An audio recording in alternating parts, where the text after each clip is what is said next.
नमस्कार, मैं नंदिनी सिंह और आप देख रहे हैं कोहराम लाइव। पीएम नरेंद्र मोदी लगातार तीसरी बार प्रधानमंत्री बनकर देश की वागडोर संभाल सकते हैं, लेकिन इस बार उनका सामना एक मजबूत विपक्ष से हो सकता है।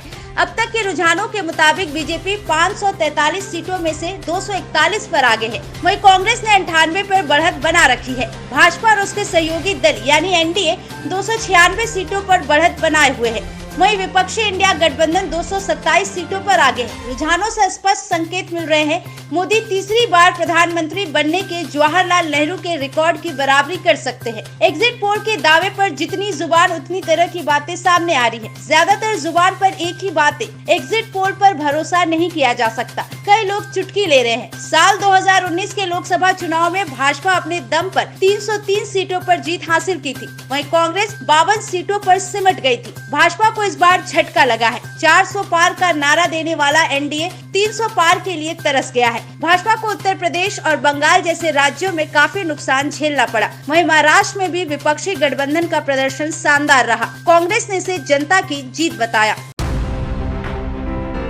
पीएम नरेंद्र मोदी ने चुनाव नतीजों के बाद सोशल मीडिया प्लेटफॉर्म एक्स पर लिखा कि देश की जनता जनार्दन ने एनडीए पर लगातार तीसरी बार अपना विश्वास जताया है। भारत के इतिहास में एक अभूतपूर्व पल है। मैं इस स्नेह और आशीर्वाद के लिए अपने परिवारजनों को नमन करता हूं। मैं देशवासियों को विश्वास दिलाता हूं कि उनकी आकांक्षाओं को पूरा करने के लिए हम नई ऊर्जा, नई उमंग, नए संकल्पों के साथ आगे बढ़ेंगे। सभी कार्यकर्ताओं ने जिस समर्पण भाव से अथक मेहनत की है, मैं इसके लिए उनका हृदय से आभार व्यक्त करता हूं, अभिनंदन करता हूं।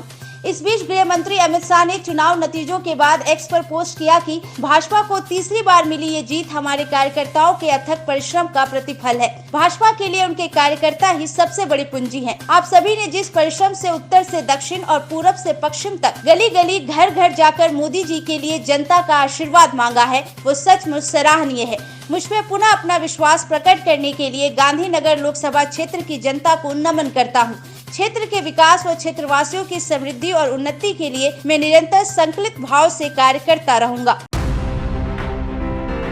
अयोध्या लोकसभा सीट पर भाजपा प्रत्याशी की हार के बाद पश्चिम बंगाल की मुख्यमंत्री ममता बनर्जी ने कहा कि इस पर मैं कोई टिप्पणी नहीं करूंगी। चुनाव हो गए हैं। बात यह है कि देश के असली शंकराचार्य संत अयोध्या के लोगों की भावना देख ली है। उन्होंने अपनी राय दे दी है। मुझसे ज्यादा वे कह सकते हैं।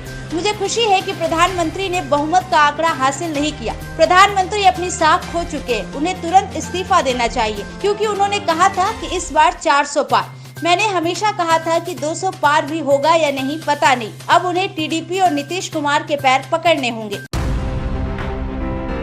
अमेठी में कांग्रेस की जीत पर राहुल गांधी ने कहा, भाजपा लोगों की इज्जत नहीं करती, तमीज से बात नहीं करती। किशोरी लाल शर्मा जी 40 साल से अमेठी में काम कर रहे थे। शायद भाजपा को ये बात समझ नहीं आई कि वो अमेठी की जमीन से जुड़े हैं। उन्हें ये कहना कि वो पीए हैं, स्टेनो है, ये कहना गलत बात थी। ये नहीं कहना चाहिए था। राहुल गांधी ने कहा कि यूपी की जनता में राजनीतिक समझ सबसे ज्यादा है। यूपी की जनता ने कमाल करके दिखा दिया। राहुल ने कहा, एक और बात यूपी के लिए कहना चाहता हूँ कि इसमें मेरी बहन प्रियंका गांधी वाड्रा का भी योगदान है, जो यहाँ छिपी बैठी है। राहुल गांधी ने कहा कि संविधान को बचाने का काम भारत के सबसे गरीब लोगों ने किया है।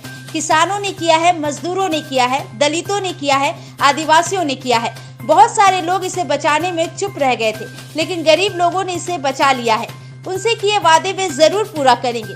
जातिगत जनगणना, महालक्ष्मी योजना, ये हमारे वादे थे, हम इन्हें पूरा करेंगे। झारखंड के गांडे विधानसभा सीट पर शानदार जीत के बाद कल्पना सोरेन ने कहा कि ये जनता के आशीर्वाद का नतीजा है। चुनाव में एक एक कार्यकर्ता ने अपनी भूमिका बखूबी निभाई और जीत हासिल हुई। इंडिया गठबंधन दल के सभी नेता मंत्री के साथ उन्होंने कार्यकर्ताओं को धन्यवाद दिया। साथ ही कहा कि ये जीत सभी की जीत है। कल्पना सोरेन ने लोकसभा चुनाव में जीत हासिल करने वाले इंडिया गठबंधन और एनडीए गठबंधन के नेताओं को भी बधाई दी। कल्पना सोरेन ने 27,149 वोटों से जीत हासिल की। कल्पना को 1,09,827 वोट मिले थे। वहीं भाजपा के दिलीप कुमार वर्मा 82,767 वोट मिले। कल्पना ने गांडे के निर्वाची पदाधिकारी गुलाम समदानी से जीत का सर्टिफिकेट लिया। सीएम चंपई सोरेन ने एक्स पर पोस्ट कर कहा कि धन्यवाद झारखंड। मात्र एक सांसद के साथ शुरू हुए इस चुनाव अभियान के बाद आपने इंडिया गठबंधन के 5 सांसद एवं 1 विधायक चुनकर हम पर जो विश्वास दिखाया है, उसके लिए हम लोग आपके आभारी हैं। सभी विजय प्रत्याशियों को बधाई एवं हर एक वोटर को धन्यवाद।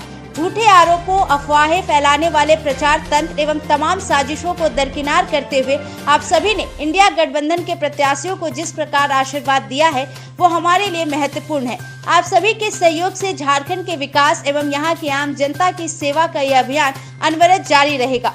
उक्त बातें सीएम चंपई सोरेन ने इंडिया गठबंधन के 5 सांसद और कल्पना सोरेन की जीत के बाद पोस्ट के जरिए कही। लोकसभा चुनाव में झारखंड में भाजपा का सपना पूरा नहीं हो सका। यहाँ इंडिया गठबंधन अपना दमखम दिखा गया। झारखंड की 14 लोकसभा सीटों पर 8 सीटें भाजपा, 3 सीट झामुमो और 2 सीट पर कांग्रेस और 1 सीट पर आजसू ने जीत हासिल की। इस तरह से एनडीए के खाते में 9 सीट गई है, वहीं इंडिया गठबंधन के खाते में 5 सीट गई है।